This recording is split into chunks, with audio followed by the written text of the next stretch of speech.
ওমর দরদিয়া সিরিয়ালে আজকের পর্বে আপনারা দেখতে পাবেন অরিন্দম বাণীকে বলে ওই বিদ্যুৎকে কিন্তু শাস্তি দিতেই হবে। বাণী, তুমি যদি ভাবো পিছু পা হবে, কিন্তু ওই বিদ্যুৎ কিন্তু অনেক বড় ক্ষতি করে দেবে তানিয়ার, এসব বলে।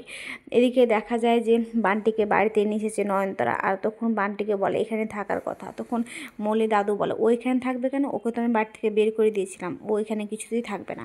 তখন নয়নতারা বলে ওই বাণী যদি এখানে থাকতে পারে তাহলে ও কেন থাকতে পারবে না। বাণী যেমন বৌমাকে উদ্ধার করেছে, তেমনি বান্টিও তো আমাকে বাঁচিয়েছে, সে গুন্ডাদের হাত থেকে কিডন্যাপ করা থেকে আমাকে বাঁচিয়েছে, এসব বলে। তখন ওর দাদু বলে যে না, আমি কিছুতেই ওকে থাকতে দেবো না, আমি যখন বলেছি থাকতে পাবে না ও, তখন ও থাকতে পাবে না, আমি বান্টিকে বাড়ি থেকে বের করে দিবই।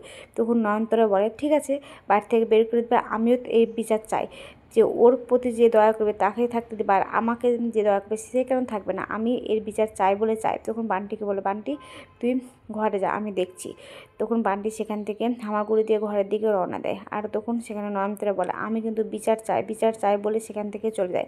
এদিকে তখন বাণী মনে মনে ভাবে যে বাণীর মা যে বাণীর কোনো ক্ষতি করতে আসেনি তো, বান্টি এসব বলতে থাকে। তখন দেখা যায় মৌলিকে বলে ও দাদু, মৌলি দিদি ভাই একটা কথা বলি, তুমি কিন্তু তোমার ঠাম্মির ছাড়ো, সঙ্গ ছাড়ো, নাহলে কিন্তু তুমি খুব বিপদে পড়ে যাবে, এসব বলে। এদিকে বাণী রান্নাঘরে এসে সব কাজকর্ম করতে থাকে। তখন বাণীর মা এসে বলে আচ্ছা বাণী, তুই এখনই মেয়েটাকে স্কুলে রেখে আসলি, আবার এসে এখানে কাজ করতে লেগেছিস, আবার তুই হোটেলে যাবি, একটু আয় তো বসবি, এসব বলে।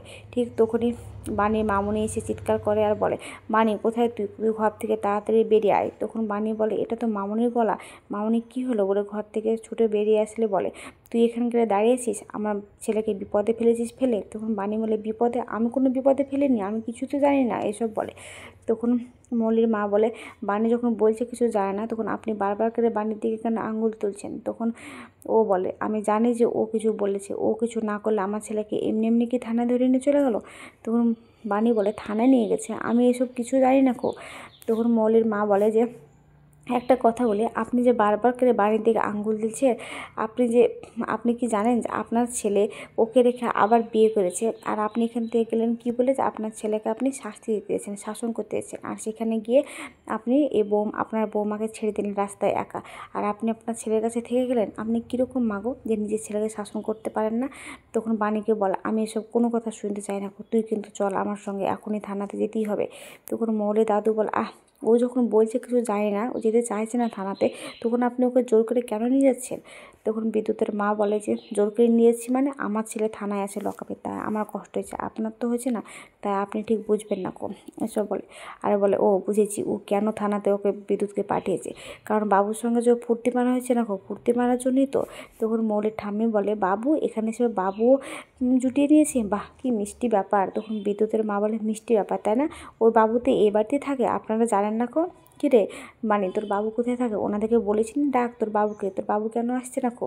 তখন বলে চিৎকার করে বলে আপনারা কে কোথায় আছেন, আসেন গো, এই মেয়েটাকে এই বাড়িতে আশ্রয় দিয়েছে আর লটঘট চলছে, আমার ভালো লাগছে না, আমার ছেলেকে কিন্তু এরা থানাতে দিয়েছে, এসব বলে। তখন পিনাকি বলে আপনি কিন্তু সীমা ছাড়িয়ে যাচ্ছেন, আপনি বাণীর শাশুড়ি আর মহিলা বলে আপনাকে পার পেয়ে গেছেন, নাহলে কিন্তু আপনাকে ঘাড় ধাক্কা দিয়ে বাড়ি থেকে বের করে দিতাম। তখন মৌলি ওর মায়ের কাছে যায়, বলে মা এই মহিলাটা কি বলছে এসব, তুমি কিছু বলবে না কো। তখন মৌলির মা বাণীর কাছে যায় আর বলে শোন বাণী একটা কথা বলি, তুই কিন্তু ওই মহিলার কথা কিছুতেই শুনবি না কো, আর কিছুতেই যাবি না কো থানাতে, এসব বলে। তখন আবারও বলে যাবে কেন, ও করেছে হয় থানা কেস, আর নাহলে ওর বাবু করেছে, যে কোনো একজন তো করেছে। তখন মৌলি সে বলে যে মা তুমি কিন্তু ওকে কিছু বলছো না, আমার ওর মেয়ে হাজব্যান্ডের ওপর এত বড় অ্যালিগেশন নিয়ে এসছে, আমি কিন্তু কিছুতেই সহ্য করতে পারবো না এসব। তখন বাণী ওখানে চুপ করে দাঁড়িয়ে থাকে, আর ওর মামনিকে বলে মামনি তুমি এত বড় বড় কথা কী করে বলতে পারো গো, এই মানুষগুলোকে এত খারাপ কথা কী করে বলছো তুমি।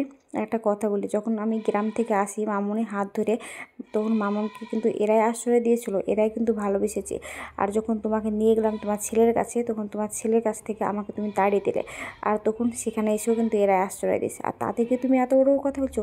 এরা মানুষ না আমার কাছে, এরা ভগবান, তাই ওদের সম্বন্ধে আমি তোমার কাছে কোনো কথাই শুনতে চাই না, বুঝতে পেরেছো, সব বলে।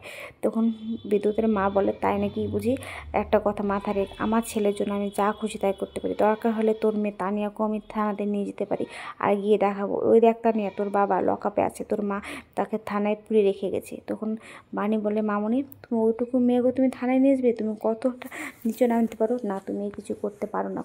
তখন বিদ্যুতের মা বলে 24 ঘন্টা টাইম দিয়ে গেলাম, তুই যদি 24 ঘন্টার মধ্যে কিছু করতে পারিস তো কর, আর নাহলে কিন্তু লোক জড়ো করবো আমি। তখন সেখান থেকে ওই বলে চলে যায়। আর তখন বানি ওখানে বসে ভাবতে থাকে যে পাড়ার লোকেদেরকে নিয়ে এসে হাঙ্গামা শুরু করেছে। আর তখন বানি উঠে চিৎকার করতে থাকে। তখন মৌলির মা বলে, বানি কী হয়েছে তোর? তো কিছু হয়নি গো মা, তুমি এক কাজ করো, উপরতলাতে খবর দাও, আমি থানায় যাব আর কেসটা আমি তুলে নেবো, এসব বলে। তখন বলে, না তোকে যেতে হবে না।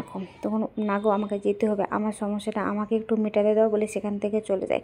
আর তখন মৌলির ঠাম্মি বলে যে তুমি এসব কেন বলছো? তখন ও পিনাকি বলে, দাঁড়াও বানি, তুমি কোথাও যাবে না, আমি ফোন করি। বানি যখন বলছে বারবার কেঁদে যে থানায় যায়নি, তাহলে এই কেসটা কে করলো? অরিন্দম তো বানি পারমিশন ছাড়া করবে না।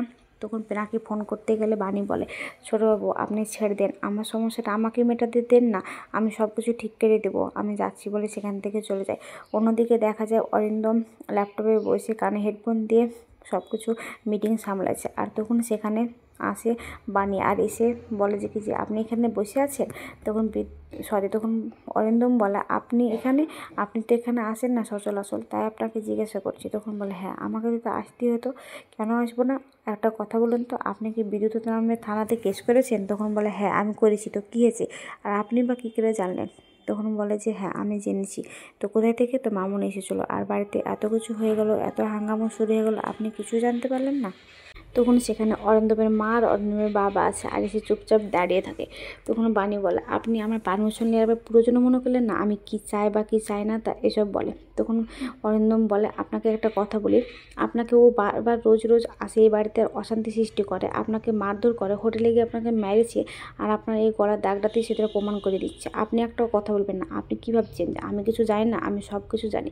তখন অরিন্দমের মা বলে, বানি আমার ছেলে তো ঠিক কাজই করেছে, ও তো একটা অমানুষই না, ও তো একটা সাংঘাতিক মানুষ, তাহলে তুমি কেন এসব কথা বলছো? তখন বলে, আপনি জানেন না আমার মামুনি কতটা সাংঘাতিক, তা আমাকে ছোটোবেলা থেকে পড়াশোনা করতে দেয়নি, জোর করে বিয়ে দিয়ে দিয়েছে, আর এখন হুমকি দিয়ে গেছে এই বাড়িতে লোকজন নিয়ে জড়ো হবে বলে। ও যে কাজটা বলে যায় সে কাজটা কিন্তু করে দেখায়। তখন অরিন্দম বলে, আমি সব কিছু সামলে নেবো, তোমাকে এটা নিয়ে ভাবতে হবে না। তখন বানি বলে, আর এটাও বলেছে তার সঙ্গে যে আমি যদি ওর কথা না শুনি তাহলে তানিয়াকেও ছাড়বে না, তানিয়াকেও নিয়েও কিন্তু থানাতে যাবে, এসব বলছে। তখন অরিন্দমের মা বলছে, এ এবার কী মহিলা, সাংঘাতিক মহিলা তো, আর তুমি তাকে ছাড়িয়ে দেবো তাই বলছো বানি? তখন অরিন্দম বলে, হ্যাঁ আমি তো এটা ভেবে দেখিনি গো, ঠিক আছে আপনি চলুন আমার সঙ্গে, আমি থানাতে যাচ্ছি। তখন বানি বলে, ঠিক আছে আপনি আসুন, আমি যাচ্ছি বলে সেখান থেকে চলে যায়। তখন অরিন্দমের বাবা বলে যে যেখানে চাইছে না বানি, সেখানে কি আমার ছেলে এসব ইন্টারভিউ কেন করছে, ওদের ফ্যামিলিতে কেন ঢুকে পড়ছে? তখন অরিন্দমের মা বলে যে তুমি তো জানো আমার ছেলেটা ছোটোবেলা থেকে এরকম, তা একটু সবার বেশি নজর রাখে, কেউ অন্যায় করলে সে অন্যায় সহ্য করতে পারে না। তখন অরিন্দম বলে, তুমি জানো না যে কী হতে চলছে তা, এসব বলে। অন্যদিকে দেখা যায় যে বানি যায় থানাতে, আর সেখানে গিয়ে বিদ্যুৎ আবার বানির প্রতি কিছু বলতে গেলে সেখানে যে অরিন্দম মাঝে গিয়ে দাঁড়িয়ে পড়ে। আর তখন অরিন্দম বলে, আপনি কিছু বলেন ওকে। তখন বানির শাশুড়ি কানে কানে কি বলতে থাকে। তখন অরিন্দম বলে, আপনি সব সত্যি কথা বলেন। তখন বানি বলে, আমি কেসটা তুলে নিতে চাই। তখন পুলিশ বলে, আপনি এত বড় ভুল করবেন না, আপনার খুব বড় বিপদ হতে পারে। তো আজকের পর্বটা কেমন হয়েছে, যদি ভালো লাগে তাহলে কমেন্ট শেয়ার সাবস্ক্রাইব করবেন, আর হ্যাঁ কিছু ভুল যদি বলে থাকি তাহলে আমাকে ক্ষমা করবেন।